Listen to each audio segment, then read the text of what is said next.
Hey everybody, welcome back to U.S. History. So we're doing another two sections today, war mobilization and the U.S. goes to war. So go and get your notes out. Let's get started. So America joins the war. Japan thought that the U.S. would back down after we experienced their military power at Pearl Harbor. Japanese newspapers said that the attack turned the U.S. into a third world power and trembling in their shoes. Oh, how wrong they were. While we did suffer a major blow at Pearl Harbor, the Japanese underestimated the will of the American people. Now, Pearl Harbor immediately transformed the country. 5 million Americans volunteered for military service the next day. The peacetime draft was expanded, and an additional 10 million men were drafted into the military. From 1941 to 1945, 43 million men would be enlisted into military service to fight for the United States. Now, there were some challenges. How would we turn a depressed peacetime economy to a highly productive and fully mobilized wartime economy? Who will do the work? Remember, millions of men have enlisted into the military. And will the U.S. people be willing to sacrifice in order to meet the wartime demands? The answer is yes to all of the above.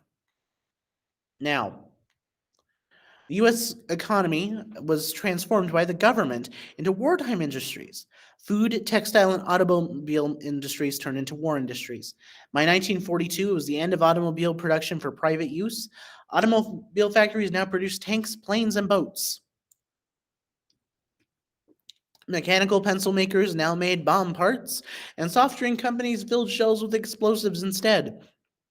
The government became very involved in industry through the War Production Board, and it decided what industries would convert to wartime industries.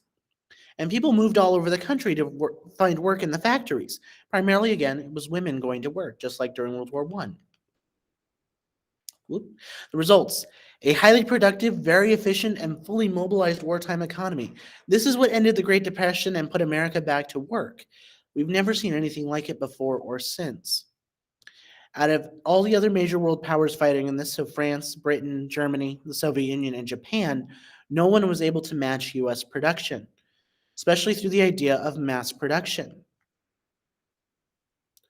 Now, before the war, there were 3 million unemployed. After the war, the U.S. saw full employment and the production of 88,000 tanks, 8,000 ships, 20 million rifles, and 40 billion bullets. Now, the answer: who did all the work?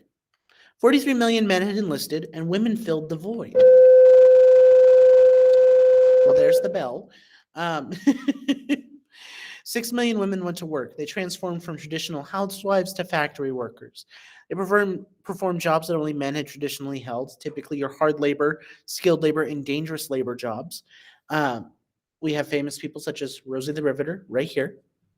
And minorities, 2 million of minority workers went to work as well in the factories to help support the war effort. Now, sacrifices on the home front.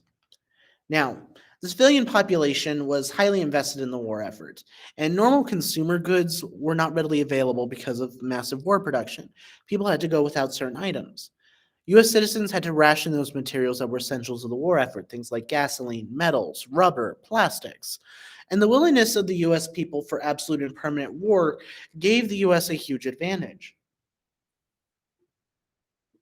Now, they willingly worked labor-intensive and dangerous jobs as well, and Americans accept rationing as their own personal contribution to the war effort as a way to contribute and help out as best they can.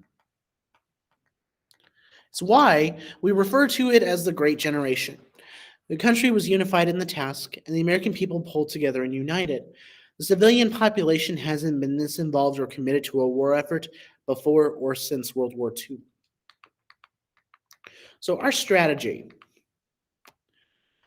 In December 22nd of 1941, Winston Churchill, now the Prime Minister of Great Britain, met with President Roosevelt in Washington. Their strategy was Germany posed a bigger threat than Japan, so the first priority was to defeat Germany and then go after Japan. Their relationship was very strong. The U.S. and Great Britain had a strong allied relationship, which is kind of ironic considering it's been less than 200 years since we declared independence from Great Britain and fought a war with them. So by 1942, the Germans controlled all of this. So In terms of the Atlantic, German U boat attacks in the Atlantic prevented U.S. ships from reaching Great Britain. From January to July of 1942, 600 plus Allied ships were sank by the Germans. They then began to use a convoy system, destroyers with sonar and planes with radar. They destroyed German U boats faster than they could build them. By spring of 1943, German losses had reached an unbearable height, and the Allies regained control of the Atlantic again. Meanwhile, on the Eastern Front, so this is Germany invading the Soviet Union. Now, they had set controls all over Europe and set their sights on the Soviet Union in June of 1941. In Operation Barbarossa, the Nazis invaded. Hitler broke the non aggression pact with the Soviet Union that they had signed 2 years prior that kept the Soviet Union out of the first couple years of the war. This was a huge mistake. The German advance stalled at Moscow and Leningrad during the Russian winter. Russian winters are deadly, and they decided to attack Stalingrad in the springtime. The Soviet army would lose more men than any army in history. They'd lose over 11 million, and the brutal fighting conditions did not make things any better. Got to the point, though, that some Russian commanders, if you tried to desert, they would just shoot you on the spot. So the Battle of Stalingrad. So they really didn't make it there until summer of 1942, and Germany's Luftwaffe, or their air force, bombed the city to pieces. The German forces took the city house to house in brutal hand-to-hand combat. By September, they controlled almost the entire city.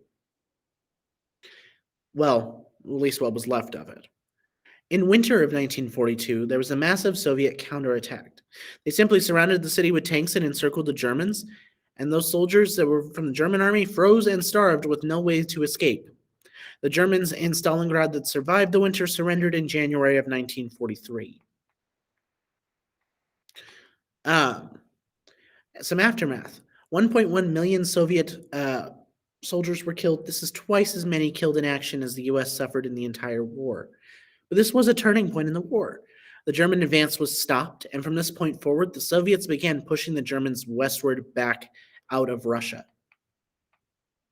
Meanwhile, back here in the United States, as the Battle of Stalingrad raged, Stalin urged the Allies to launch a second front. Wanted a cross-channel invasion in France to take the pressure off the Eastern Front. FDR and Churchill decided that they're not ready to invade mainland Europe yet.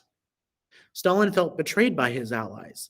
Instead, they came up with Operation Torch. They invaded Nazi-controlled North Africa, defeated the Axis powers there, and then attacked Europe via Italy. In November of 1942, 107,000 Allied troops landed in North Africa to proceed into the North African Front, which was led by future President Dwight D. Eisenhower, at this point a general. Now, the commander on the front lines was General George Patton, and these were the first U.S. ground troops to directly engage Hitler's Nazi army. The Nazi army, also known as the Afrika Korps, was led by General Erwin Rommel, aka Desert Fox.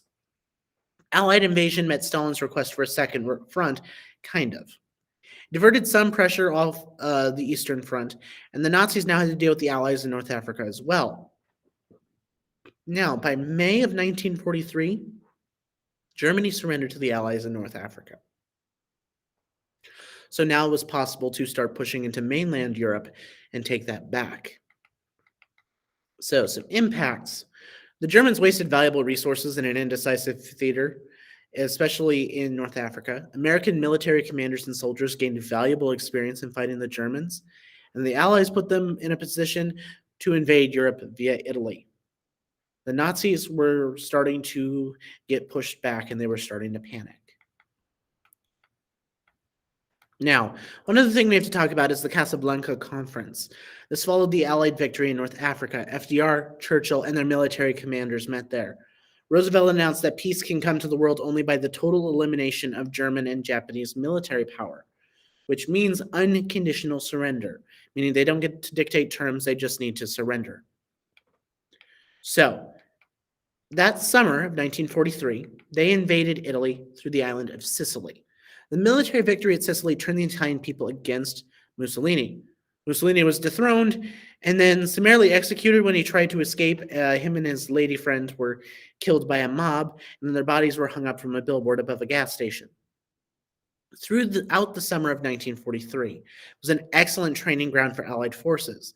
Now, Germany wouldn't fall until 1945, when Germany itself was collapsing, but the casualties the Allies inflicted on the German ground and air forces in Tunisia and Sicily justified the operation. And effectively, from here on out, even though there were still Italians fighting in the war, from 1943 onwards, Italy was pretty much defeated at this point, and Germany had lost a significant ally. So their next step was an Allied consensus. The key to defeating Germany would be a cross channel invasion into France, known as D-Day, which we'll talk about next time. You do not have an assignment today, so I'll see you all next time. Bye, everyone.